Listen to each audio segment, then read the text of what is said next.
Hi, welcome. I'm Andy and this is Investing Book Highlights. I started reading investing books 2 years ago.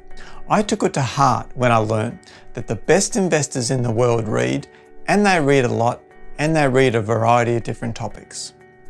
Investing Book Highlights is here to help investors navigate the large selection of investing books available. So when I read a book with my yellow highlighter, I highlight important sentences or passages. Some books I'll highlight a lot, some books I'll highlight a few, and some books I don't make any highlights at all. Highlighting when you read is something I definitely encourage. Misbehaving was the 17th investing book I read.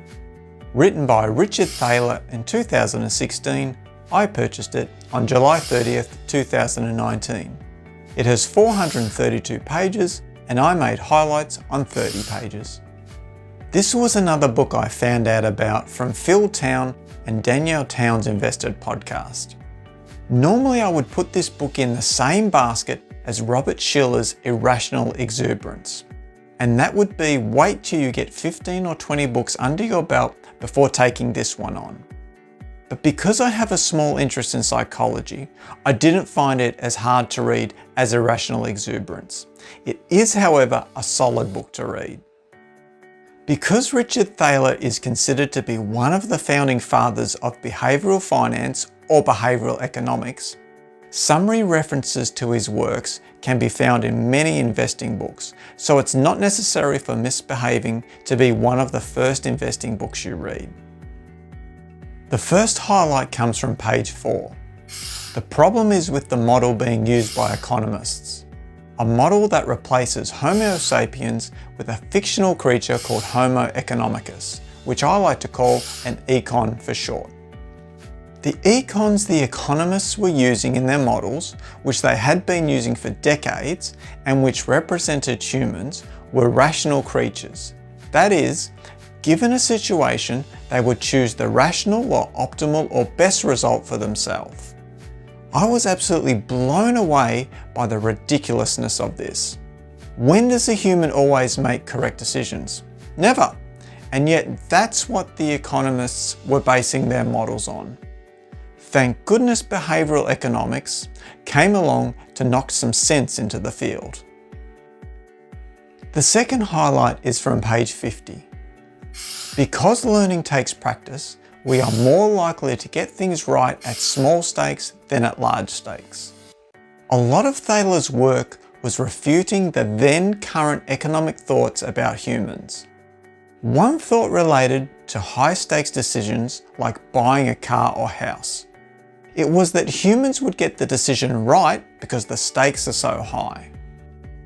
But psychology teaches the opposite. That as the stakes go up, decision-making quality is likely to go down. And that's because learning takes practice. Thaler gave examples between buying milk or groceries and buying a car or house.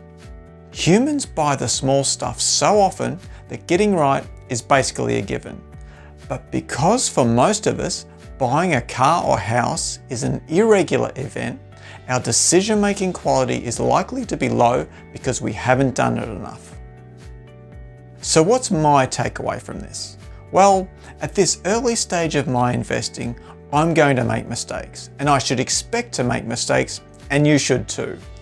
But as we learn, as we compound our knowledge, as our portfolios grow, as the stakes become higher, psychology says that those mistakes should become less and less if we're learning more and more.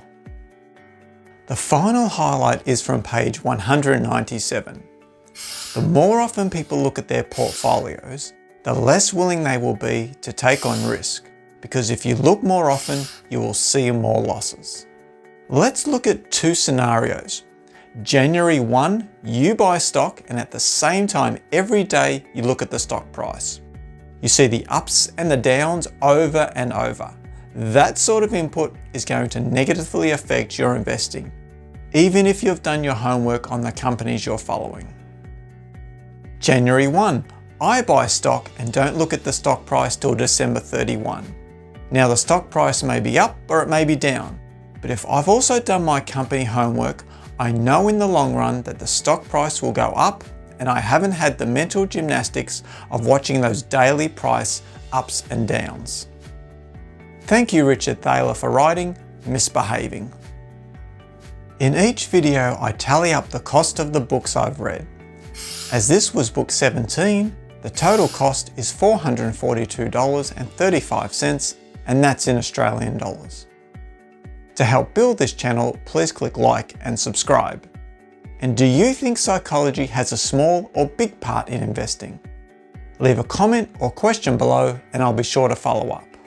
And I hope your day is full of highlights.